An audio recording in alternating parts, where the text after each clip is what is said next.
यहाँ से स्टार्ट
थोड़ा मैं लेट हो गया था क्योंकि ट्रैफिक इतना था, कहीं बाहर से आ रहा, तो इसके लिए आप लोगों से थोड़ा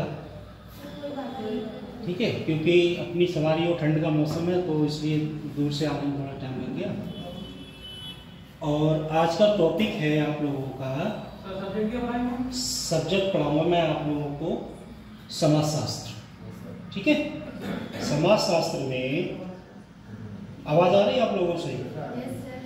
समाजशास्त्र में जो टॉपिक रहेगा वो इंडियन सोसाइटी रहेगा।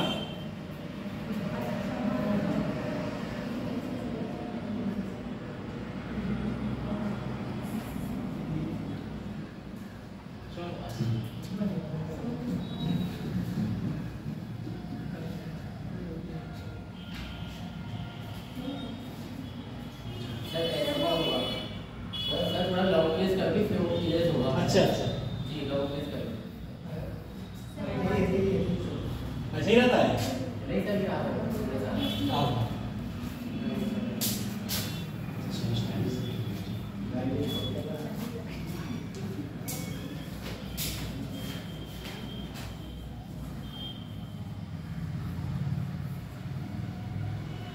ये आपका सब्जेक्ट है सोशियोलॉजी, ठीक है, समाजशास्त्र।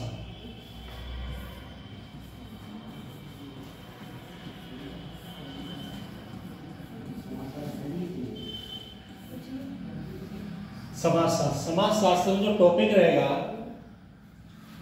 वो रहेगा आपका silent future of Indian society.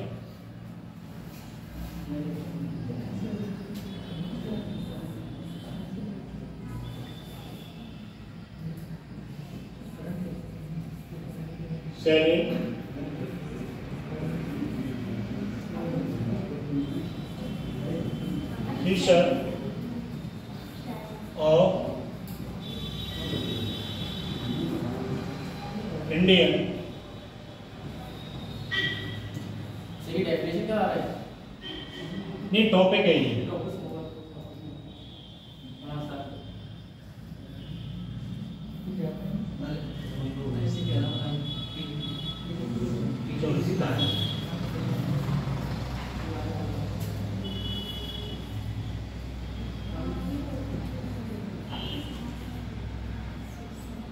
ठीक है, ये रहेगा आपका। किसी व्यक्ति पे सोशियोलॉजी की बुक है? नहीं है ना? आप लिखेंगे ये सब्जेक्ट, इसके आगे आप ये टॉपिक डाल लें, उसके आगे मैं लिखाऊंगा। सब लोग यूपीएससी वाले, पीसीएस वाले, संख्या बहुत कम हो रही है, क्या चक्कर है? होली दीपावली के चक्कर में है?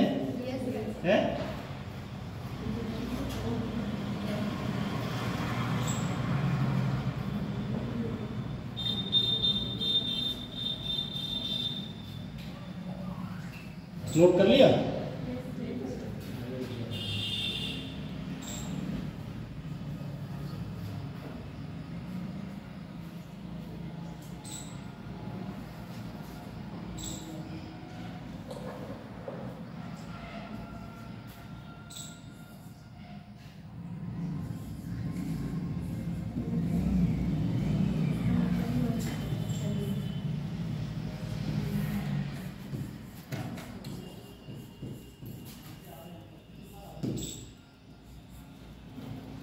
ये है सोसाइटी।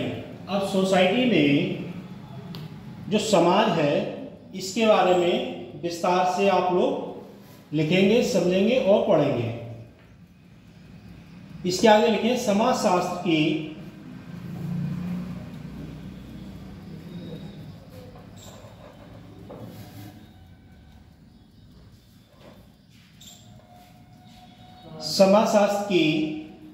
वास्तविक अध्ययन वस्तु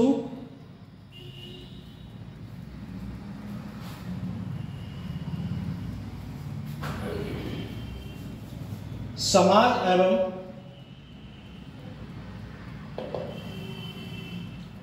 सामाजिक संबंधों की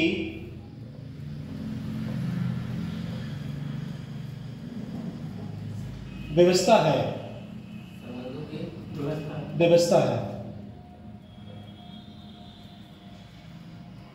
लेकिन समाज के विषय में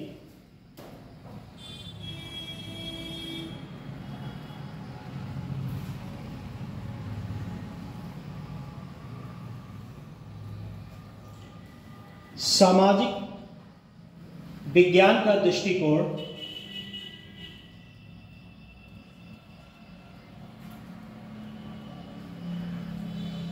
भिन्न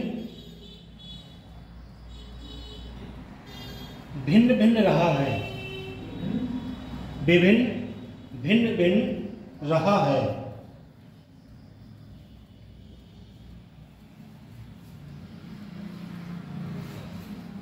जैसे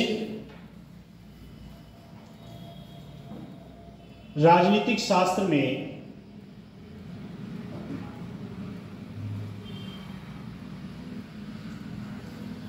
समाज का अर्थ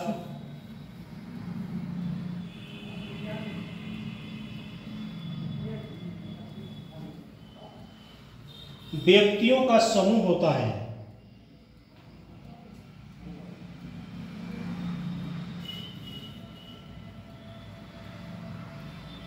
जबकि अर्थशास्त्र में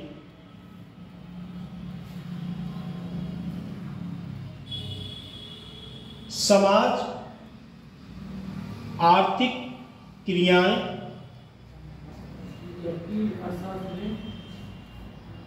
अर्थशास्त्र में समाज आर्थिक क्रियाएं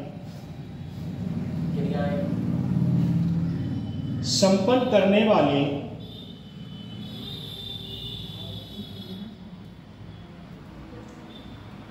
व्यक्तियों के समूह को कहा जाता है।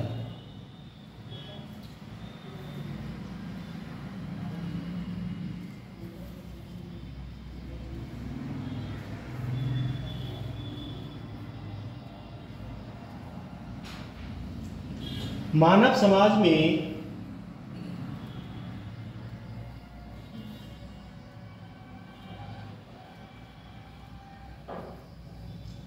आदिम समुदायों को ही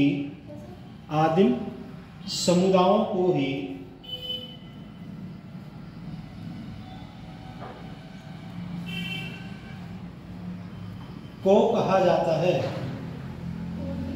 समुदायों को ही समाज से संबंधित या संबोधित किया जाता है।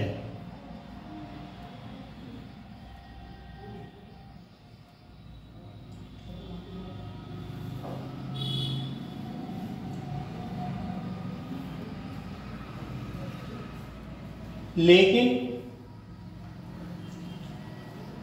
समाजशास्त्रीय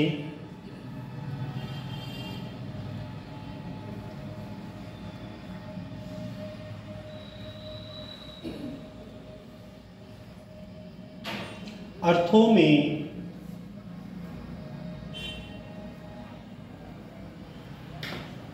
समाज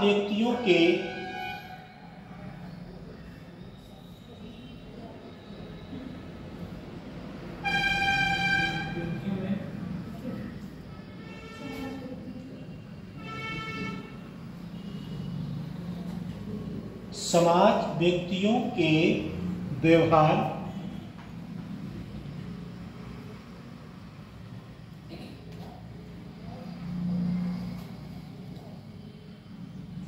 क्रियाओं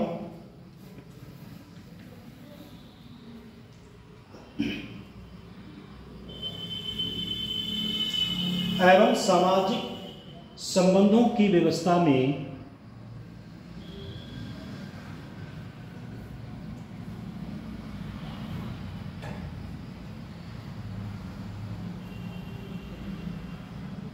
अथवा समाज एक अमूर्त अवधारणा है।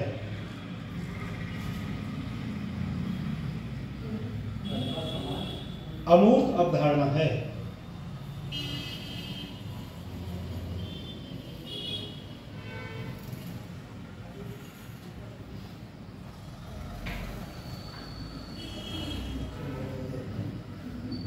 इसके आगे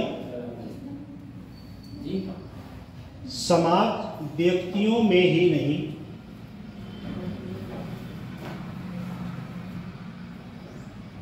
समाज व्यक्तियों में ही नहीं बल्कि पशु पक्षियों,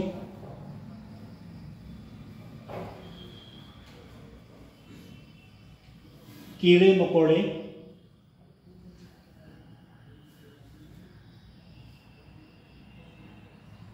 आदि के जीवन में भी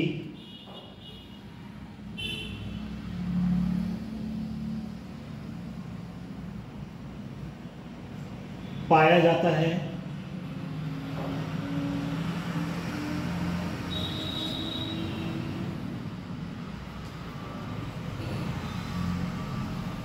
जैसे कि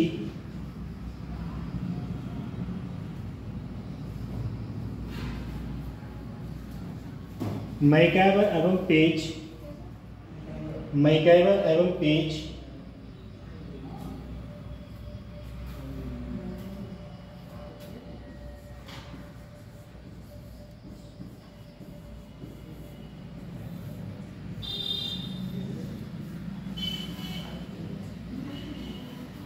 मैकइवर पेज ने कहा है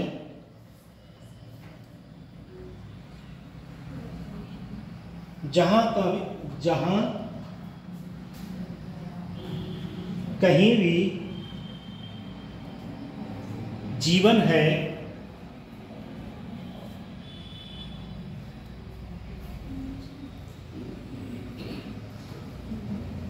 वहीं समाज है।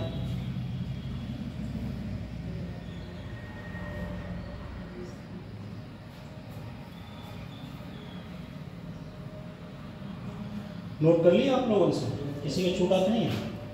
देखो, अगर किसी का कोई भी पॉइंट अगर छूटता है तो आप दोबारा रिपीट करके उसे पूछ लें, क्योंकि ये समाज जो है इसमें विभिन्न प्रकार की आवश्यकताएं हैं और जो समाज हमारा जो समाज है इसमें आपके लिए जो भी आप एग्ज़ाम दोगे उसमें आपको इस टाइप के, जैसे मैं आपको ये बताऊंगा, इससे संबंधित आपको क्वेश्चन अवश्य मिलेंगे। ठीक है, इसमें परीक्षा में जब जाओगे परीक्षा में तो जैसे मैं आपको समझा रहा हूँ उसी टाइप से उसी लैंग्वेज में आपको इस टाइप के क्वेश्चन मिलेंगे। जैसे हमने आपको भी पढ़ाया था समाज, जो समाज है उसमें विभिन्न समुदाय के, विभिन्न जाति, विभिन्न धर्मों के लोग रहते हैं समाज में, और जो समाज है वो सामाजिक संबंधों की व्यवस्था है।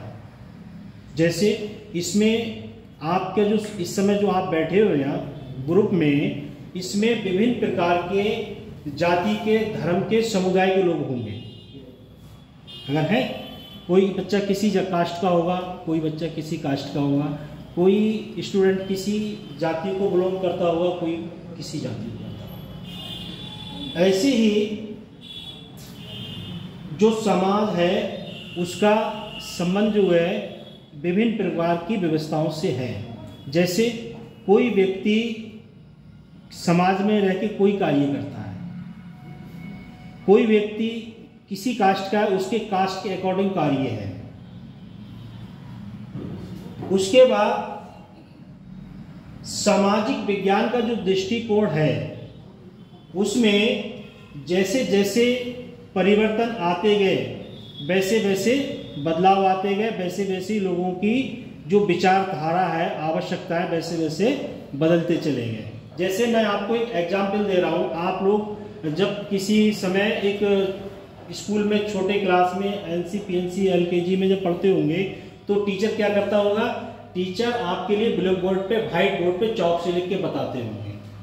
ठीक है, अब क्या वो मॉडर्न जमाना अब चेंज हो गया, वो थी ओल्ड एजुकेशन और अब क्या है मॉडर्न एजुकेशन। जैसे ये सिस्टम नहीं था पहले, ये बोर्ड नहीं था, ये मार्कर जो था इस टाइप का नहीं था, तो क्या हुआ, परिवर्तन हुआ। उसके बाद सामाजिक विज्ञान का दृष्टिकोण, अभी सामाजिक विज्ञान की आप लोग 11th-12th में जब पढ़े होंगे, सामाजिक विज्ञान की एक लैब आपने देखी होगी। जैसे कुछ बच्चे हैं बायो के बैठे होंगे साइंस ग्रुप के, तो उन्होंने प्रैक्टिकल किया होगा। पहले क्या होता था, उस चीज़ को एक मेंढक का ऑपरेशन करके उसे टीचर के पास प्रस्तुत किया था कि सर ये हमने प्रैक्टिकल किया है। अब क्या है, अब सिस्टम चेंज हो गया है, क्योंकि ना तो मेंढक मिलते हैं और ना उस टाइप की अब लैबें हैं, और ना इतने बच्चों में तौर तरीके हैं कि उसे फाड़ के उसकी चीराफाड़ी करके उसे सही कंडीशन में दिखा सकें। तो ये क्या हो गया, अब केमिकल सिस्टम आ गया, तो ये प्रोसीजर चेंज हो गया। उसके बाद जैसे जैसे राजनीति शास्त्र में समाज का अर्थ है, जैसे आपने देखा होगा जो व्यक्ति पढ़ लिख के समाज में आया और पढ़ लिखने के बाद नौकरी नहीं लगी तो उसने सोचा अब क्या करा जाए, राजनीति में आया जाए। उस दृष्टिकोण को अपनाते हुए जो व्यक्तियों का समूह है, उस समूह के अंतर्गत जैसे जो व्यक्ति जिस समुदाय का है उस समुदाय में ही वो क्या करने लगा, राजनीतिक परिवेश बनाने लगा। जैसे जैसे समूह की जो समूह है उसकी विचारधारा बदलती गई, वैसे वैसे लोग जागरूक होते गए और उसके अंतर्गत जो है जो राजनीतिक परिवेश है उसमें व्यक्तियों का समूह बनता गया और उस समूह के अंतर्गत लोग अपने अपने समाज के प्रति जागरूक होने लगे। उसके बाद नेक्स्ट पॉइंट है, जबकि अर्थशास्त्र में समाज आर्थिक क्रिया संपन्न करने वाले व्यक्ति को समाज से संबंधित करते हैं। जिसे ठंड लग रही है वो इस साइड में आ जाए, कुछ बच्चों को ठंड भी लगने लगेगी।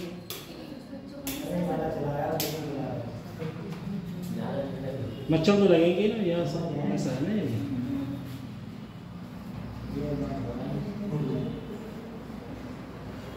अब आते हैं अर्थशास्त्र, इसी में पॉइंट है अर्थशास्त्र। अर्थशास्त्र जो है आर्थिक क्रियाओं का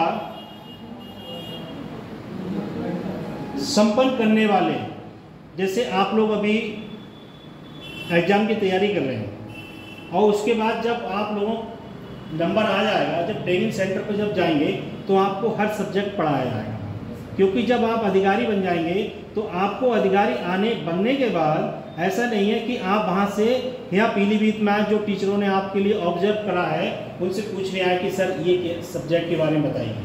जब ट्रेनिंग सेंटर पे आप लोग जाएंगे तो वहाँ जो भी आपके लिए ट्रेनर होंगे वो आपके लिए हर सब्जेक्ट के बारे में बताएंगे, क्योंकि जब आप अधिकारी होंगे तो आपको वहाँ किसी से पूछने की कोई आवश्यकता नहीं है। आपको स्वयं इतनी एक्टिविटी होना चाहिए कि हर टॉपिक पे आपकी जानकारी होना बहुत जरूरी है। उसके बाद जो संपन्न, जो अर्थशास्त्र है वो व्यक्तियों के समूह को संपन्न करता है, और जो व्यक्ति हैं वो समाज के प्रति अपनी सहानुभूति को जताते हैं या मानते हैं। उसके बाद मानव समाज, जो मानव समाज है वो अपने समाज के प्रति जागरूक रहता है, और जागरूक रहने के बाद अपने समाज के प्रति कुछ ना कुछ कार्य भी करता है। जैसे पीलीभीत जिले में ले लो आप, एक कंडीशन ऐसी है कि यहाँ जो बर्मा राजपूत लोग हैं वो सबसे ज़्यादा हैं, और उनकी कंडीशन क्या है, कहोगे सर आप ऐसे कह रहे हो, वो अपना एक विधायक नहीं बना पाते हैं। क्यों? उनका जो जातीय समीकरण है वो एकत्रित नहीं है, एकजुट नहीं है। इस समय है, बना लिया भाई, बढ़िया बात है। तो ऐसा स्थिति आ जाती है कि जातीय जो मानव हैं और पुरुष हैं वो अपने जाति के अकॉर्डिंग जागरूक रहना बहुत जरूरी है।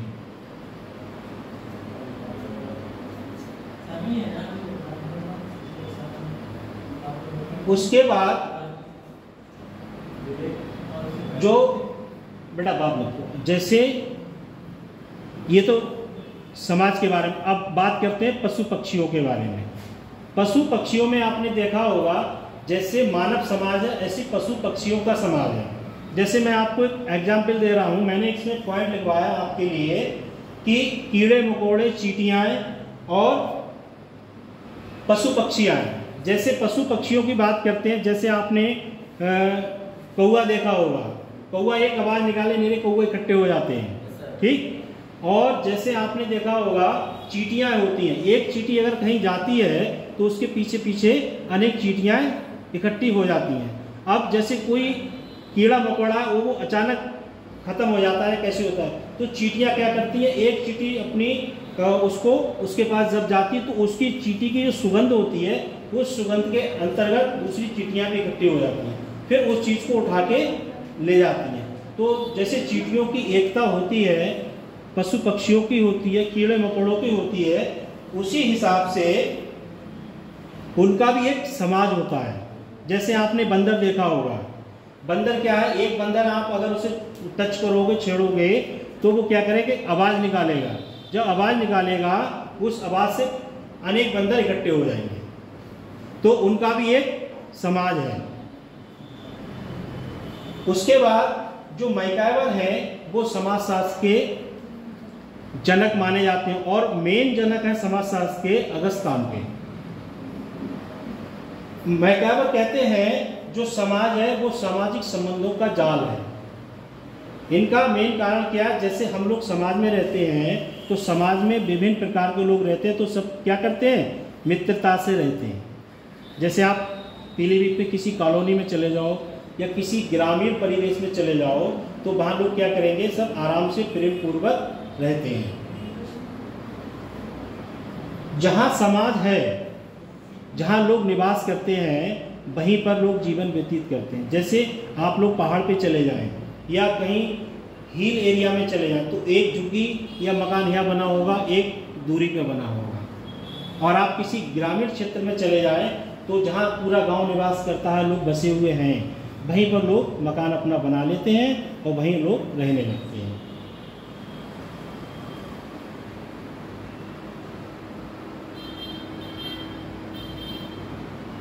उसके बाद इसकी आती है परिभाषा समाज की।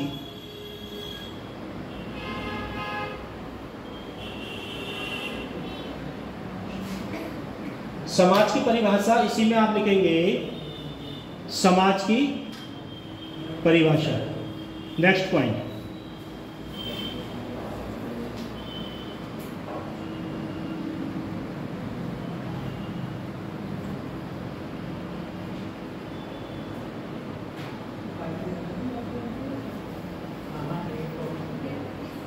लिखिए। इसके आगे लिखेंगे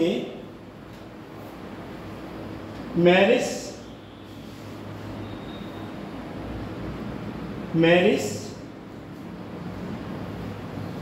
जिन्स वर्ग के अनुसार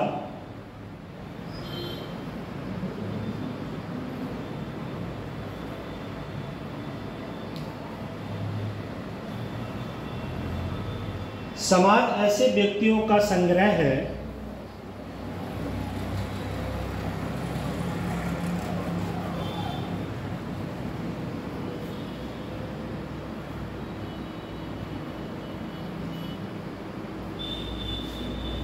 जो कुछ संबंध अथवा व्यवहार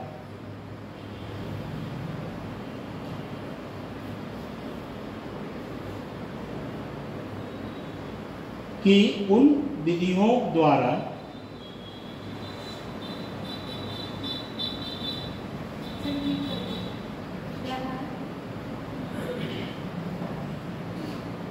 व्यवहार की उन विधियों द्वारा संगठित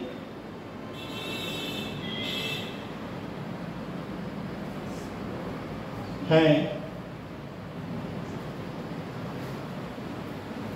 तथा उन व्यक्तियों से भिन्न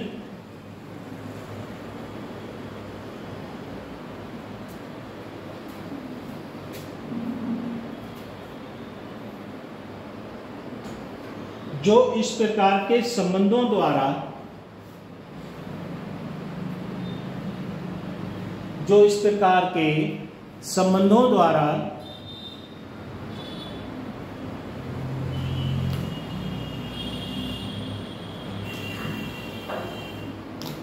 बंधे हुए हैं,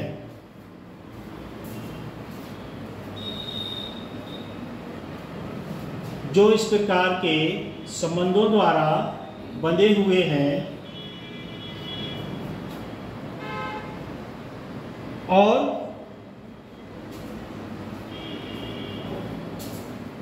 जिनके व्यवहार उनसे भिन्न हैं।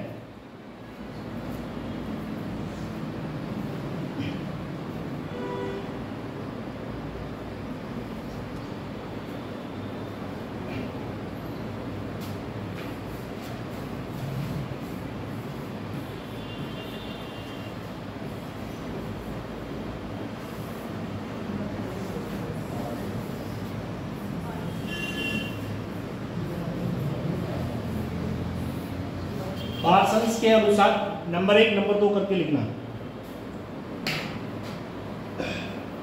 पहले वाले में जो लिखा आप नंबर 1 डाल लेना, उसके बाद पार्सन्स के अनुसार नंबर 2।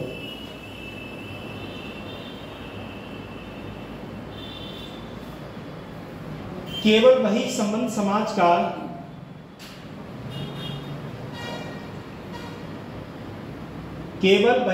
समाज का निर्माण करते हैं।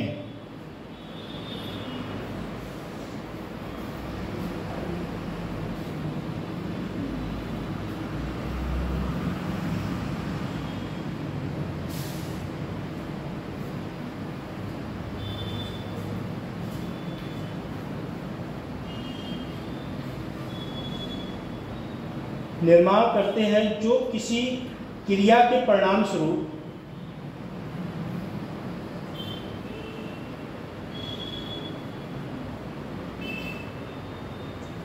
उत्पन्न होते हैं।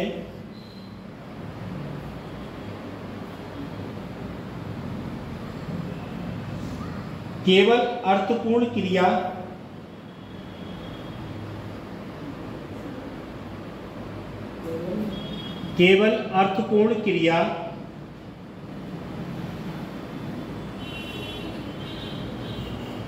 को ही अंत क्रिया माना जाता है।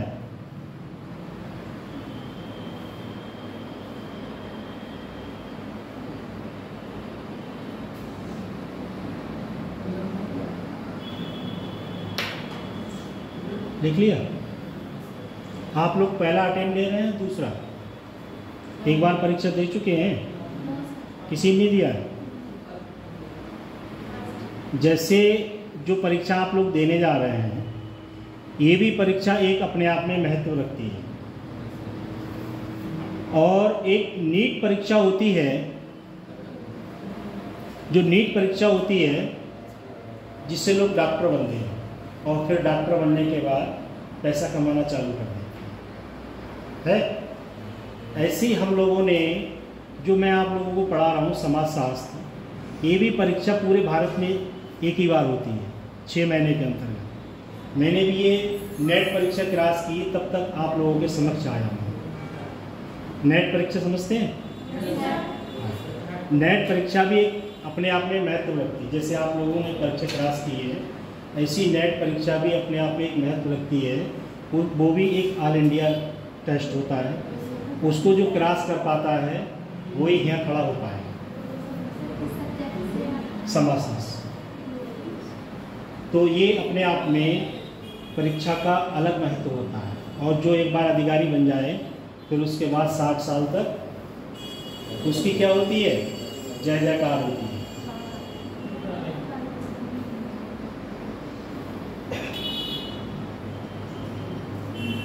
आप बात करते हैं कि इसकी परिभाषा के बारे में। जो समाज है वो ऐसे व्यक्तियों का संग्रह है। जो समाज है वो व्यक्तियों का क्या है? संग्रह। और जो संग्रह है उसका संबंध किससे है? व्यवहार से। जैसे सपोज करो आप खड़े हो जाओ, क्या नाम है आपका? आप सपोज करो आप अधिकारी बन गए और आपका जनता के प्रति जहां आपकी ज्वाइनिंग होगी वहां आपका व्यवहार बढ़िया नहीं है, तो स्टाफ क्या कहेगा? ये अधिकारी यहां से ट्रांसफर हो जाए। गलत क्या हो? ये आपके जो जिस जगह आप कार्य कर रहे हैं वहाँ के प्रति आपका जो संग्रह है, आपका व्यवहार है, वो ऐसा होना चाहिए कि जो आप वहाँ ड्यूटी पे हो और होने के बाद वहाँ से ट्रांसफ़र भी हो जाओ तब भी लोग वहाँ याद करें कि यहाँ कोई व्यक्ति अधिकारी ऐसे आया जिसने पीलीभीत जैसे पुलकित खरे ने सभी चौराहे दमका दिए। अब पुलकित खरे चाहे भले इस ज़िले में है या नहीं है, मथुरा पहुँच गए, मगर वहाँ भी उन्होंने यही प्रोसीजर अपनाया।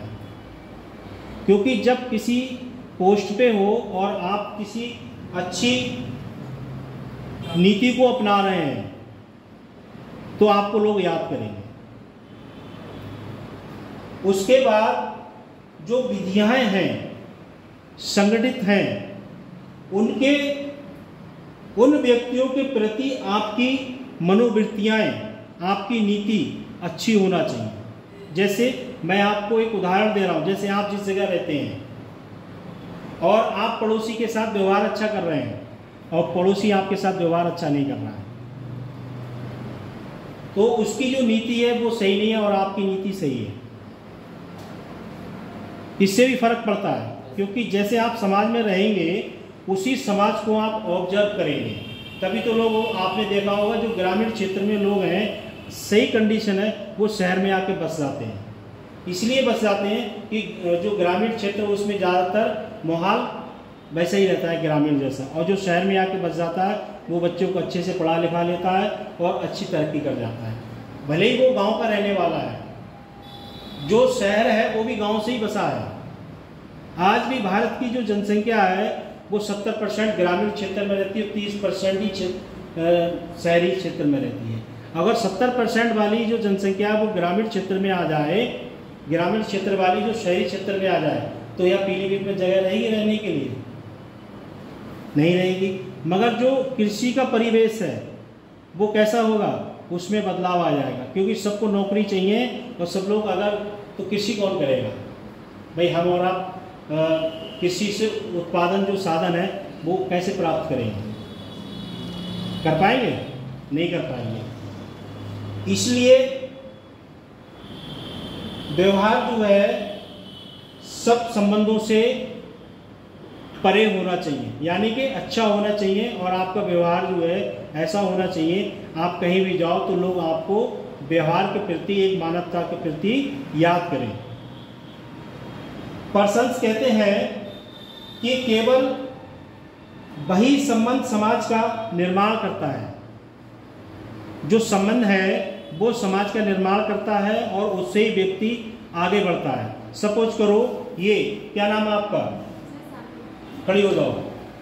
जैसे ये लड़की अगर सही समाज में रहती है तो अपने परिवार को अच्छे से चला पाएगी। और इसका जो परिवेश है ग्रामीण क्षेत्र में है, बैठ जाओ। और उसके बाद जो पूरा जो समाज है वो लड़ने झगड़ने वाला है, उसका परिवेश अच्छा नहीं है, तो समाज अच्छे से, समाज का निर्माण, समाज की नींव अच्छे से नहीं रख पाओगे। गलत कह रहा हूं? क्योंकि जब अच्छे से आप शिक्षा लोगे तो आने वाली पीढ़ी को भी आप अच्छे से शिक्षा दोगे। अब जब आप ही शिक्षित नहीं हो तो समाज के बारे में तो छोड़ो, अपने बारे में कैसे क्या करोगे, जीवन यापन नहीं कर पाओगे। उसके बाद उन्होंने कहा है जो क्रिया है उसका परिणाम स्वरूप जैसे आप लोग यहाँ एक क्रिया कर रहे हैं, क्रिया का मतलब यहाँ सुबह ही आ गए, 8 साढ़े 8 पे आ गए होंगे, तो जब आप मेहनत करोगे तो ऐसा नहीं है मेहनत करने के बाद आपको फल ना मिले। क्योंकि मेरी जितनी एज हो गई है, इस एज के अकॉर्डिंग मैं भी जानता हूं कि आप लगातार प्रयास करते रहोगे तो ऐसा नहीं है कोई भी एग्जाम आपसे पास नहीं हो। और किसी दिन ऐसा आएगा आप प्रतिक्रिया करते रहो, एग्जाम में रिजल्ट आएगा तो आप किसी समय ये सोचोगे मैं कौन सी नौकरी ज्वाइन करूं। ये भी एक परिवेश आ जाता है कि आप मेहनत करते रहिए और परिणाम की चिंता मत करिए, और आप मेहनत करते रहिए और फार्म डालते रहिए और लगन से पढ़िए, और पढ़ने के बाद सब दिमाग से निकाल दीजिए मुझे एक अधिकारी बनना है। और जब आप अधिकारी बन जाओगे उसके बाद कुछ स्थिति आई कि अगर शुरू में पोस्टिंग एसडीएम से हो गई तो फिर एसडीएम से मन नहीं भरेगा, और फिर उसके बाद कहोगे कि मैं सीडीओ बन जाऊँ, सीडीएफ से भी मन नहीं भरेगा, फिर कहोगे आईएएस बनना चाहिए भाई, तब अच्छा लगेगा। क्योंकि क्रिया प्रतिक्रिया है, परिणाम है कि आप जब एक पोस्ट पे आ जाओगे तो उससे आपकी इच्छा पूरी नहीं होती। हाँ, क्योंकि मेरे कई ऐसे नेतागण हैं, अधिकारीगण हैं जो ब्लॉक प्रमुख बन गए हैं, फिर वो कहते हैं विधायक बनो, ब्लॉक प्रमुख में कुछ नहीं रखा है।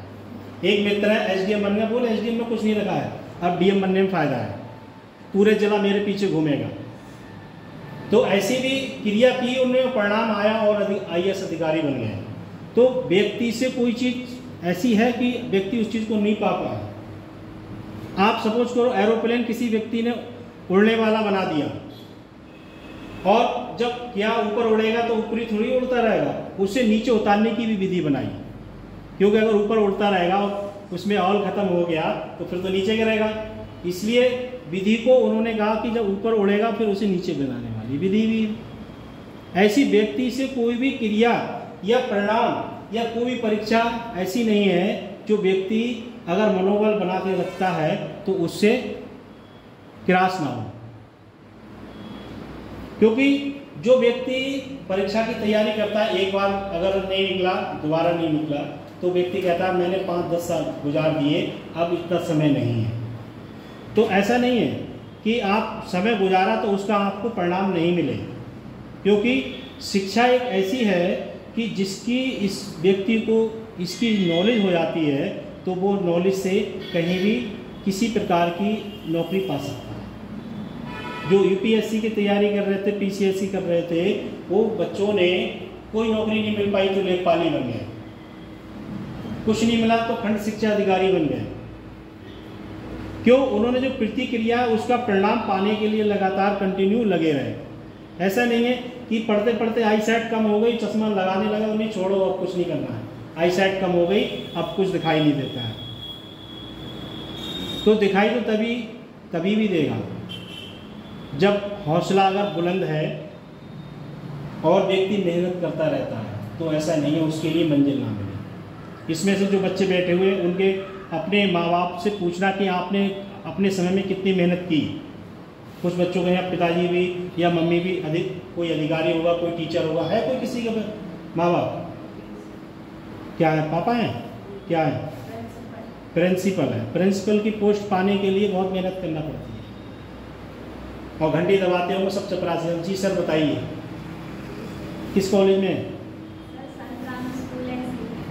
अच्छा, ऐसा होता है क्योंकि जब पोस्ट मिल जाती है तो पोस्ट किसी व्यक्ति को ऐसे नहीं मिलती, उसके लिए बहुत मेहनत करना पड़ता है। उसके बाद उसका परिणाम जब आप मेहनत करोगे, पढ़ोगे और समाज का परिदृश्य को अपनाओगे, तब आपके लिए सफलता मिलेगी।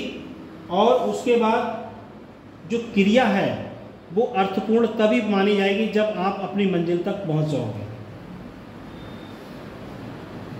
मंजिल को पहुंचने के लिए आपको बहुत मेहनत करना पड़ेगी। चाहे आप इंग्लिश के टॉपिक में ले लो, चाहे सोशलॉजी टॉपिक में ले लो, चाहे पॉलिटिकल साइंस में ले लो, आप चाहे ज्योग्राफी में ले लो, जब तक आपको नॉलेज नहीं होगी, अच्छे से ज्ञान नहीं होगा, तब तक आप कोई परीक्षा को पास नहीं कर पाओगे। उसके बाद एक टॉपिक आता है गिडिंग्स। गिडिंग्स जो है एक समाजशास्त्री के रूप में कार्य किया है इन्होंने, और ये कहते हैं समाज स्वयं में ही एक संघ है। जो समाज है वो अपने आप में एक क्या है, संघ है। और society is union is itself संगठन। जो समाज है वो क्या है, संगठन है। और जो समाज है वो क्या करता है, औपचारिक संबंधों का योग है। जैसे आपने एक नारा सुना होगा 2015 में, करो योग रहो निरोग। और इसमें से कुछ बच्चे ऐसे हैं जो डेली योग करते होंगे, क्योंकि आप जब योग करोगे तो आपको किसी भी डॉक्टर के पास 600 रुपये 500 रुपये नहीं देना है, क्योंकि बॉडी को डेली कंटिन्यू एक्सरसाइज में जब लाओगे तो बॉडी स्वस्थ रहेगी। और ये नहीं खाया पिया सो गए, जब सो जाओगे तो बॉडी स्वस्थ नहीं रहेगी। बॉडी के लिए इतना समय होना चाहिए जो आपने खाया है वो थोड़ा पाचन तंत्र में जाके वो अपनी प्रतिक्रिया करते रहे। ये लिख लो, पार्सन्स का लिख लिया, लिख लिया। आप गिडिंग्स का लिखो आप लोग।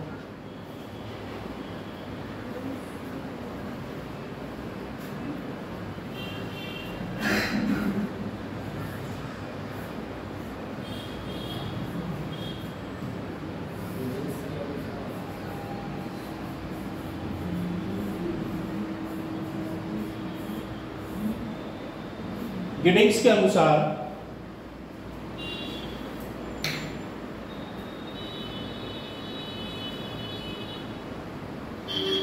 समाज स्वयं में ही संघ है।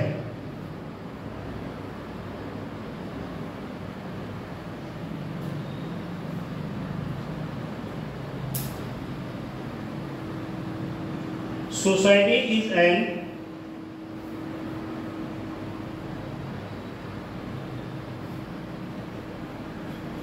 a union itself. Society is a union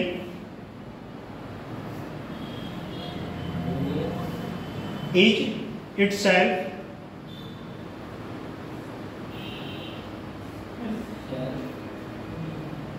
इसे ब्रैकेट में लिखना है और ब्रैकेट में बंद कर दो, इसे अंडरलाइन कर दो नीचे।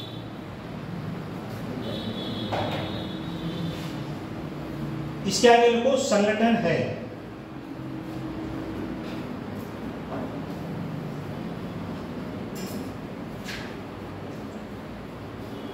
अब इसके आगे औपचारिक संबंधों का योग है। इसके आगे, हाँ इसके आगे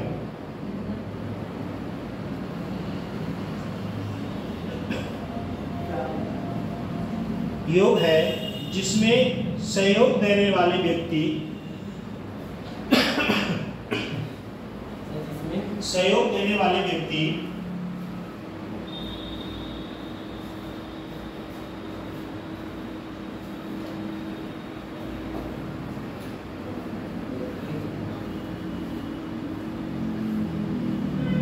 एक दूसरे से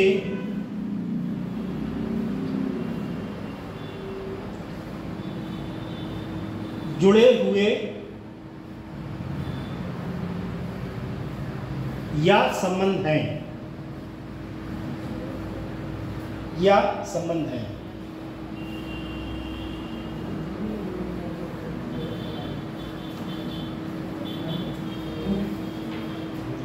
लिख लिया। अब बेटा क्या नाम है आपका, खड़े हो जाओ। आप दोनों लोग एक ही जगह रहते हो? दोस्त हो? बैठो। आप थोड़ा ध्यान ये रखो, जब मैं आपको पढ़ा रहा हूँ तो आप थोड़ी एक्टिविटी अपनी कम करें, बोले ना, इशारे से बात करो। या कुछ पूछना है तो मुझसे पूछ सकते हो। जैसे मैंने आपके लिए ये अभी 4 ऑप्शन बताए, पर्सन्स, बिल्डिंग्स और मैरिज, ठीक है। और इससे पहले बताया था मैंने आपको मैकैबर एंड पेज। तो आपको ये प्रश्न मिलेगा इस टाइप का, समाज शास्त्र सामाजिक संबंधों का जाल है, ठीक। और इसमें आपको नीचे मिलान वाले क्वेश्चन होंगे। फिर आपसे पूछेगा सामाजिक संबंधों का जाल किसने कहा। उसके बाद दूसरा क्वेश्चन आपको कहेगा मैरिज के अनुसार व्यक्ति क्या है, संबंधों से बंधे हुए हैं या नहीं। और आप ये पूरा सिलेबस जब पढ़े होंगे तो आपको तुरंत पता है कि सर पढ़ा रहे थे सामाजिक संबंधों से जुड़े हुए। जैसे हम और आप क्या हैं, इस समय एक ग्रुप में हैं, और आप सब क्या हैं, स्टूडेंट हैं। स्टूडेंट क्या है, एक ग्रुप में आप डिस्कस कर रहे हैं और एजुकेशन लर्न कर रहे हैं। उसके बाद जो पर्सन्स हैं, पर्सन्स वो कहते हैं कि जो प्रतिक्रिया है, क्रिया आप करोगे तब आपको परिणाम मिलेगा। क्यों? आपने ऑनलाइन फॉर्म करा दिया और किताबें नहीं खरीदी, और जिस दिन एडमिट कार्ड आया उससे पहले मैसेज आ गया कि 2 दिन पहले एडमिट कार्ड निकाल लेना। पेपर देने चले गए तो क्या परीक्षा क्रैश हो जाएगी? नहीं होगी, क्योंकि आपकी जो प्रतिक्रिया है तो उसके लिए आपको करना पड़ेगा। या फिर आपने देखा होगा एक इतना हाईएस्ट माइंड हो कि फॉर्म डाल दो और परीक्षा दो, परीक्षा पास हो जाए। ऐसा किसी के पास माइंड है? नहीं। भाई आपने देखा होगा जो करोड़पति में लोग जाते हैं, कितने कितने माइंडेड लोग होते हैं, वो भी सभी क्वेश्चनों का आंसर नहीं आता। शिक्षा एक ऐसी चीज है, पूरा ज्ञान किसी को नहीं होता है, चाहे वो व्यक्ति किसी भी अच्छी पोस्ट पे हो जाए, क्योंकि पूर्ण ज्ञान किसी को नहीं हो सकता, क्योंकि विश्व विधाता वो हर व्यक्ति नहीं हो सकता। उसके बाद गिडिंग्स कहते हैं कि जो समाज है वो स्वयं में एक संघ है। किसने कहा? गिडिंग्स ने। क्या कहा? कि समाज जो है स्वयं में एक क्या है, संघ है। याद रहेगा, भूलना मत। हाँ, और भूल गए तो फिर मैं आपको दोबारा रिपीट करा दूंगा। गिडिंग्स ने कहा है जो समाज है वो क्या है, एक संघ है, और संघ में औपचारिक संबंधों का क्या है, योग है। औपचारिक संबंध किसके हैं? गिडिंग्स के।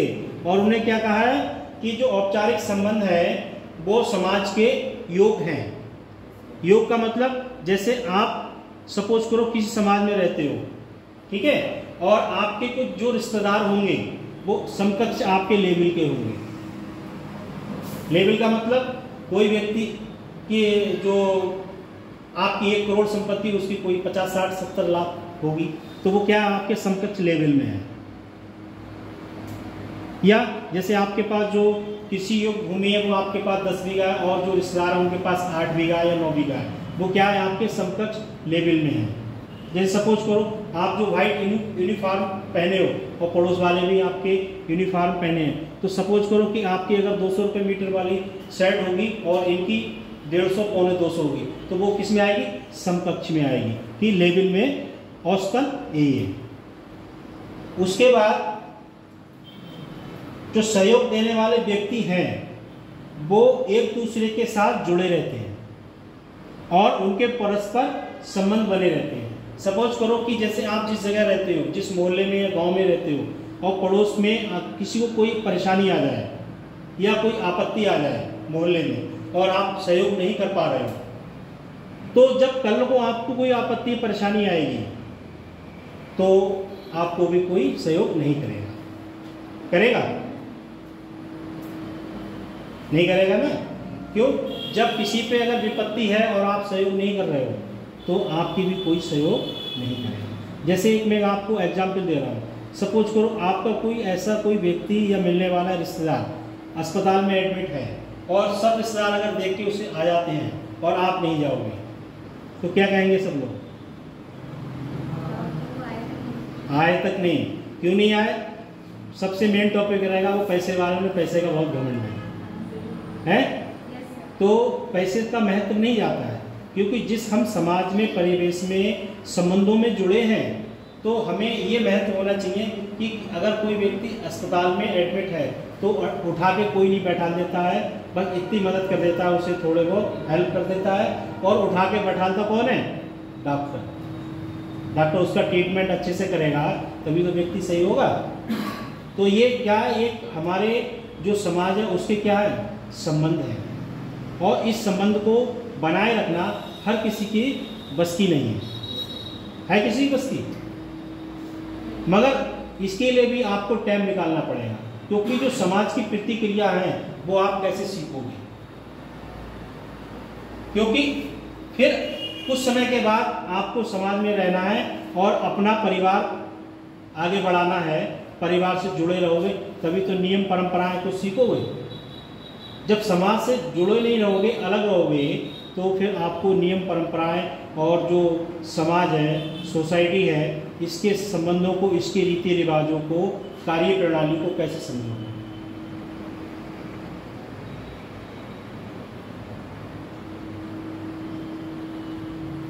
कितने घंटे का होता है क्लास आप लोगों का? 1.5 का होता है। ये जो टॉपिक था आपका समाज शास्त्र का, सोसाइटी, ये टॉपिक आप लोगों को समझ में आया नहीं आया? आना चाहिए।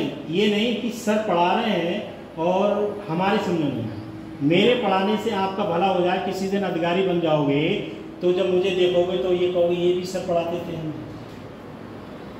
कहोगे नहीं कहोगे? क्यों?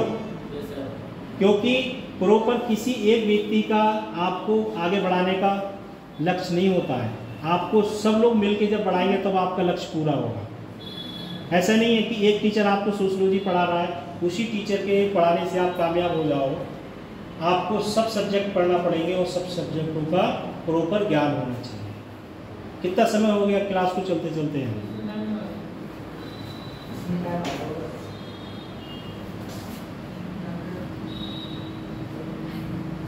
आपकी क्लास को इससे पहले कोचिंग कब से चालू हुई है? मई से।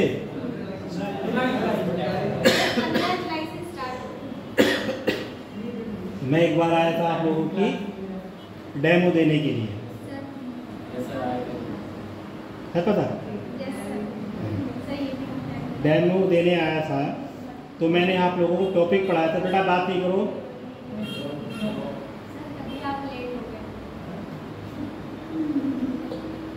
अभी जब किसी पोस्ट पे आप लोग पहुंचोगे तो कितना भी प्रयास करो टाइम से पहुंच जाओ, नहीं पहुंच पाओगे, क्योंकि वो एक्टिविटी ऐसी होती है उस तक पहुंचने में बहुत समय निकल जाता है। सर कल जब आपने पढ़ाई सोशियोलॉजी में जो टॉपिक पढ़ाएंगे पहले को लिखवा देगा, वो मैं आपको कल लिखाऊंगा, ठीक है? क्योंकि मैं आज थोड़ा लेट भी हो गया था, और जब लेट हो जाओ तो टॉपिक पढ़ाने के लिए थोड़ा मनोबल जो है एकदम प्रॉपर नहीं बन पाता है, सिस्टम गड़बड़ा जाता है क्योंकि मैं चला था किसी समय टाइम से ही, पर लेट हो गया मैं।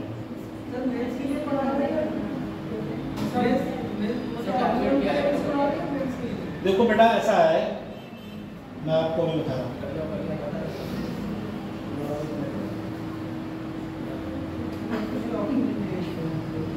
इन्होंने जो आपका इसमें सिलेबस आएगा, जो आपका एग्जाम होगा, उसमें जो उन्होंने सिलेबस दिया है, आज पहला टॉपिक था आपका silent feature of Indian society, ठीक है? जो मैंने ये लिखा था और ये बोर्ड पे थोड़ा मिट नहीं पाया, इसे टॉपिक को आप पहले ही प्रिंट पे डाल लेना इसमें, ठीक है?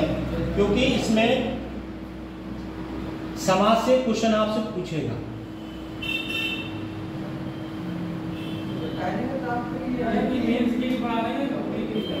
अभी सुनो मेरे पास, अभी आप लोगों का एग्जाम कब है? सर अब है दिसंबर में। पीसीएस का है ना? तो आप लोग किसकी तैयारी कर रहे हो? पीसीएस की कर रहे हो ना? सर अभी तो फिलहाल पीसीएस की कर रहे हैं। पीसीएस की जनरल तैयारी कर रहे हो ना इस समय? तो जनरल में ये टॉपिक आएंगे कि उसमें 2 पेपर होंगे आपके, ठीक है? तो आप जब प्री क्रॉस करोगे उसके बाद मेन में पहुंचोगे। पहले प्री क्रॉस कर लो और उसके बाद मेन की तैयारी तब करोगे, जब लगातार अभी से करते हो, क्योंकि उस समय आपके पास इतना समय नहीं होगा। क्योंकि जब प्री जब आपका होगा, जब आपका प्री होगा तो आपके पास उतना समय नहीं होगा कि इस टाइप से हम लोग तैयारी कर पाए। उसके बाद जो आपका नेक्स्ट पॉइंट है concept of society. Concept of society में जो समाज की अवधारणाएं हैं, समाज की अवधारणाएं हैं, जो मैकावर हैं, वो कहते हैं कि जो समाज है उसकी रीति रिवाज, कार्य प्रणाली और उसके जो अधिकार हैं वो किस प्रकार के होना चाहिए,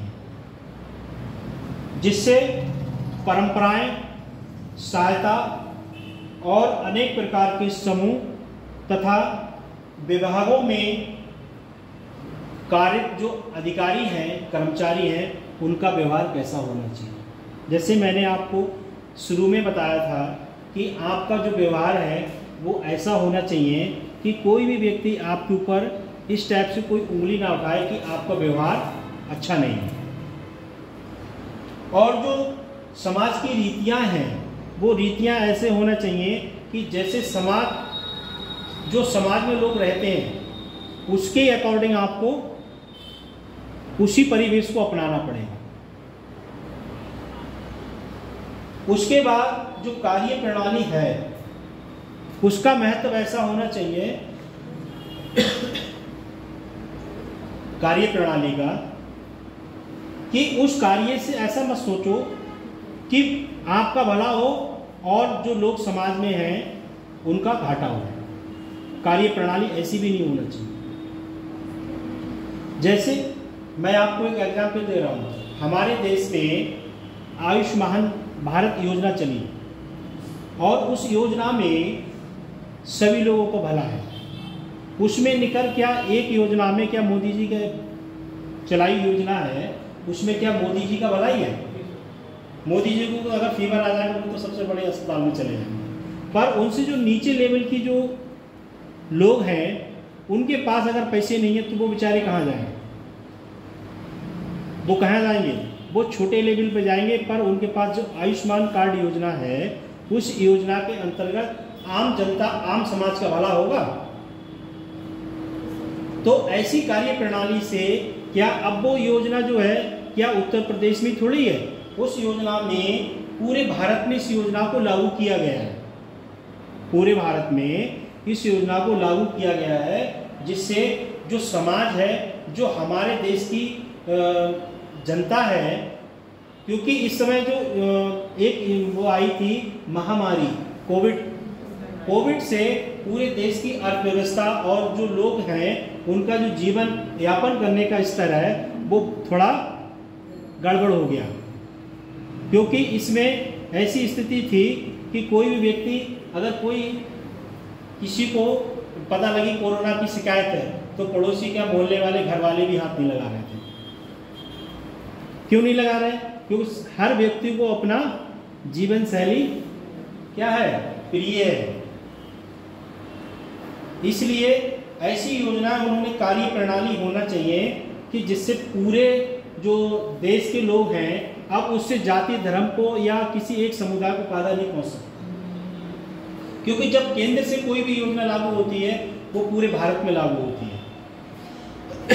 जैसे एक मनरेगा योजना चलती थी, अभी भी चल रही है।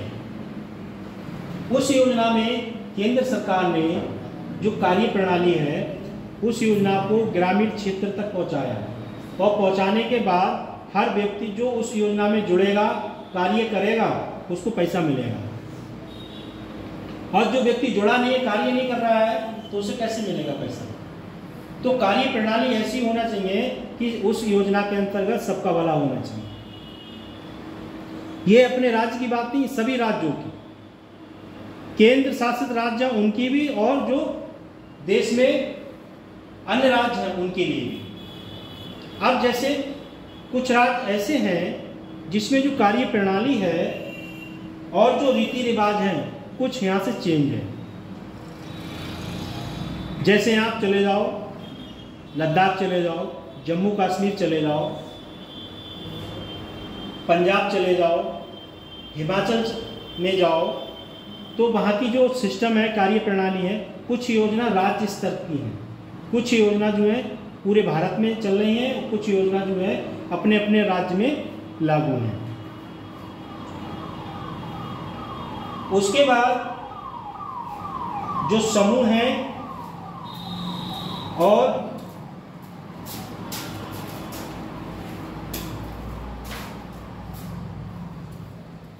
जो समूह हैं उसमें जो विभाग हैं, जो लोग नौकरियां कर रहे हैं, उसमें नियंत्रण और स्वतंत्रता का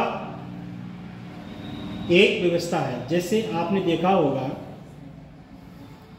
नियंत्रण पाना, जैसे अभी जिला अधिकारी एक लेटर टाइप करके सबको मेल कर दें सभी विभागों को, और कह दें कि भाई 11 बजे सब लोगों की ड्रेमेंट में मीटिंग है, तो जितने सरकारी कर्मचारी विभाग से जुड़े हुए हैं, डीएम बुलाएगा, सबको आना पड़ेगा। क्यों आना पड़ेगा?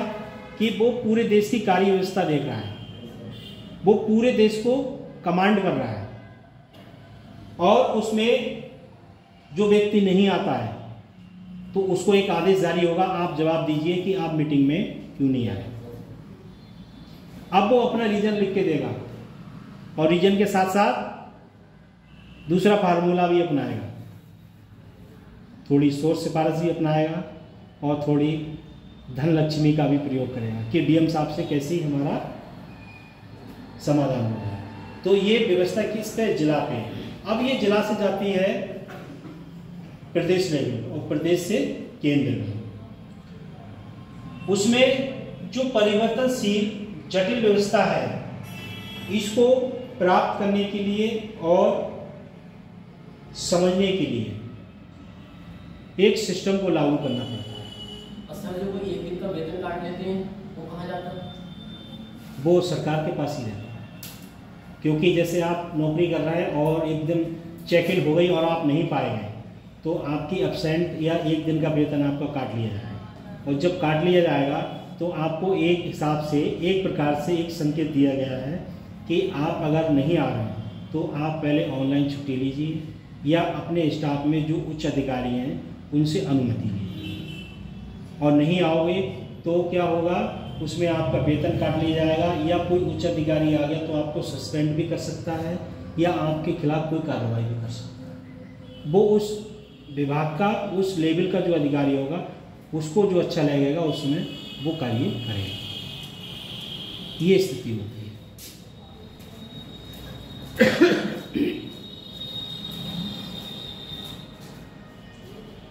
उसके बाद समाज की अवधारणा, ये प्रोसीजर जो है लगातार चलता रहेगा, और जैसे जैसे हम और आप समाज में हैं, समाज में जीवित हैं तब भी, और जीवित होने के बाद यहाँ से चले जाएंगे फिर भी समाज चलता रहेगा। ऐसा नहीं कोई व्यक्ति आया है और वो नहीं रहेगा तो समाज नहीं चलेगा या देश नहीं चलेगा, वो कार्य प्रणाली चलती रहेगी। मैकावर कहते हैं कि जो रीतियां हैं उसे आपको मानना पड़ेगा। जैसे यहाँ विभिन्न प्रकार के स्टूडेंट हैं, कुछ लोग ऐसे होते हैं, कभी आपने देखा होगा कि मंदिर में कोई व्यक्ति जूते पहन के पूजा करता है, कोई व्यक्ति नमाज पढ़ता है तो जूते पहन के करता है? नहीं करता है, क्योंकि रीतियाँ ये कि आप जैसे किसी मंदिर गुरुद्वारे मस्जिद में जाएंगे तो जूते नीचे उतारेंगे, एक रीति रिवाज है। और कुछ ऐसी रीति है कि आप कोई भी पूजा प्रार्थना अर्चना करेंगे तो आपको नहा के नए कपड़े पहनना। जैसे महिलाएं हैं तो महिलाओं के लिए क्या करना, एक रीति रिवाज है, वो सिर पे कोई ना कोई कपड़ा अपने डालेंगे। जैसे पुरुष हैं तो वो क्या करेंगे, रुमाल को सिर पे लगा लेंगे। जैसे आप इसमें से कुछ बच्चे गुरुद्वारे गए होंगे, गुरुद्वारे में आपने देखा है कि वहाँ की एक रीति है, एक आपके लिए पीला कपड़ा मिलेगा, वो आपको लगाना है, चाहे आप किसी जाति के हो। एंट्री गुरुद्वारे में तभी करोगे तब आपको, जब कोई आपका वहाँ की रीति को अपनाओगे। आप किसी गुरुद्वारे में आप जब जाएंगे तो अगर जूते पहन के जाएंगे तो वो रीति नहीं मानी जाएगी।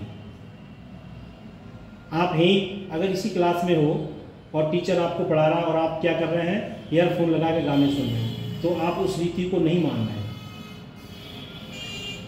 क्यों नहीं मान रहे? कि आपके अंदर रीति की जो एक्टिविटी है वो जागरूक नहीं है। उससे पहले आपको जिसने भी पढ़ाया होगा उसने ये नियम और मतलब डिसिप्लिन आपको नहीं समझाया। जैसे आपके पापा हैं या मम्मी हैं, वो कहते हैं कि बेटा ये काम करो, सुबह उठो और स्कूल जाओ, तो वो आपको एक नियम सिखा रहे हैं, रीति रिवाज जिसे कहते हैं, उसको आपको मानना पड़ेगा। और नहीं मानोगे, पढ़ाई नहीं करोगे, तो पढ़ाई नहीं करोगे फिर क्या करोगे भाई, कोई और काम करोगे। और अगर पढ़ाई करोगे अच्छे से तो अधिकारी बन जाओगे, तो जहाँ अधिकारी बनोगे वहाँ तुम्हारे पीछे सब लोग होंगे कि सर आते होंगे भी 11 बजे भी नहीं आए। क्योंकि जब आप किसी अधिकारी से मिलने जाओगे तो वो अधिकारी तो देखने वाले में आपसे थोड़ा लो होगा, पर उसकी वैल्यू क्या है, उसकी सीट। उस व्यक्ति की वैल्यू नहीं है, उसके जो पद है उसकी वैल्यू है। भाई डीएम साहब को ले लो, डीएम साहब हैं तो आम मानव, आम व्यक्ति, मगर वो आईएएस करके आए, डीएम है, वो तो 11 बजे नहीं 2 बजे बैठेंगे। तो आपको अगर उनसे मिलना है तो आपको अपना समय खराब करना पड़ेगा। ये एक टाइप की रीति है। कार्य प्रणाली और अधिकार। अधिकार उसी व्यक्ति के पास होते हैं जिसके पास पद होता है और जो व्यक्ति उस अधिकार के योग्य होता है उसी के पास होगा, और जो व्यक्ति उस चीज के योग्य नहीं है तो उसके पास अधिकार भी नहीं होगा। पारस्परिक सहयोग। पारस्परिक सहयोग आप तभी कर सकते हो कि आप उस चीज के योग्य हो। जैसे सपोज करो कि कोई व्यक्ति गरीब है, उसे खाने के लिए पैसे का इंतजाम नहीं है, और आप अच्छे पैसे वाले हो, नौकरी वाले हो, प्रॉपर्टी वाले हो, तो निकालो 100 का नोट उसे दे दो, नहीं खाना खा लेना, क्योंकि आप किसी का सहयोग कर सकते हो। समूह तथा विभाग। आप जिस समूह में रहते हैं उसमें विभिन्न प्रकार के विभाग, और वो विभाग क्या करते हैं, उन विभागों में विभिन्न प्रकार की एक्टिविटी होती है। चाहे आप कृषि विभाग ले लो, चाहे आप खाद्य विभाग ले लो, FCI food corporation India limited, जिस टाइप के जो संस्थाएं हैं, आप किसी भी विभाग में हो तो आपका जो समूह है वो इस टाइप से काम करना चाहिए कि भाई अगर जिस विभाग में लगे हो तो हर व्यक्ति ये सोचता है कि मैं आज इस पोस्ट पे लग गया हूँ तो पैसा कमा लिया जाए। कहते ही नहीं कहते? तो पैसा निखर महत्व नहीं रखता है, और आदमी की एक अपनी भी प्रतिष्ठा होती है, मान सम्मान होता है, वैल्यू होती है। आप किसी भी अधिकारी बनने के बाद किसी से पैसा ले लोगे और काम कर दिया, फिर उसके बाद आप कहीं उसे मिले तो आप सीधे कहोगे ये वो अधिकारी इसने मुझसे सन 2008 में पैसे लिए थे, मेरा काम कर दिया। और अगर उसने आपसे पैसा नहीं लिया हो, फ्री में काम कर दिया हो, तो आप जो है उसके पास जाओगे, नमस्ते सर, और आपने मेरा काम कर दिया, मैं आपको अच्छे से जानता हूँ, तो वो कहेगा बहुत बढ़िया बात है। जब पैसे ले लिए तो फिर मानवता खत्म हो जाती है, क्योंकि जो व्यक्ति इस टाइप का काम करता है तो फिर उसका कोई गुना एहसान नहीं रहता। फिर जो व्यक्ति पैसे लेके काम कर रहा है और फ्री में जब काम करता है तो व्यक्ति कितने लोगों में अगर खड़ा है तो उसका जो समूह है और विभाग के लोग कहेंगे अरे जे सर बहुत ईमानदार, 5 साल रहे थे पीलीभीत ने किसी से कोई पैसा नहीं लिया, बहुत ईमानदार व्यक्ति है। और जो व्यक्ति ईमानदारी से काम करता है, दिल से लगन से काम करता है और सही काम करता है, तो उसका परिवार बिल्कुल अच्छा रहता है और वो व्यक्ति भी अच्छा रहता है। और जब अगर किसी से किसी टाइप की रिश्वतखोरी नहीं करोगे तो आपका जो मनोबल है वो किसी अधिकारी से करोगे नहीं। और अगर आप इस टाइप की रीति अपनाते हो तो आपको डर लगा रहेगा कि कोई स्टाफ का मेरी पोल ना खोल दे। गलत कह रहा हूँ? तो ऐसी मनोवृत्तियाँ ऐसे समाज में ऐसे समूह में विभाग में कार्य कर रहे हो तो आपको ऐसी नीति को अपनाना चाहिए जिससे कि आगे आने वाले समय में अगर आप नौकरी को रिटायर हो जाओ तब भी लोग मिले बोले भाई कहें कि ये व्यक्ति जो है किस पोस्ट पे थे, उन्हीं FCI में थे, बाबू थे। तो सब लोगों को पता है जब बाबू हैं तो भैया पैसे बहुत कमाया होगा, क्योंकि बाबू अधिकारी जो होते हैं वो ऑफिस नहीं चलाते हैं। कौन चलाता है ऑफिस?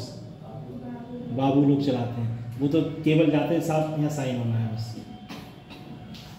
जैसे इसके पापा प्रिंसिपल हैं तो उनका काम क्या होगा, जो बाबू होगा वो सीधा आता होगा कि सर यहाँ साइन कर दीजिए, कितने का चेक है, नहीं इतने का, ठीक। क्योंकि सभी विभागों में यही हाल है कि अधिकारी कम, बाबू ऑफिस चलाते हैं। तो अब जो है आज का टॉपिक आपका यही समाप्त कर दिया जाए और उसके बाद जो है कल कितने बजे से क्लास आप लोग सुबह 9 से कितने समय जाते हैं सब लोग? कौन लोग जाते हैं? ठीक है, क्योंकि कल से मैं भी थोड़ा टाइम से आऊँगा, क्योंकि ज़्यादा समय ख़राब करने की मेन समय की वैल्यू ज़्यादा।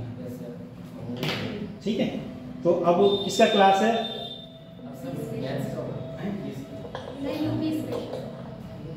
विश्व सर का।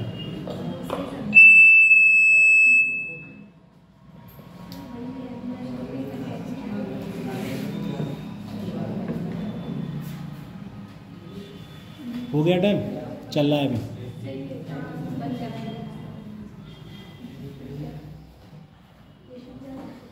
एक बार पूछ लिया जाए उनसे, आप पहला देना थोड़ा।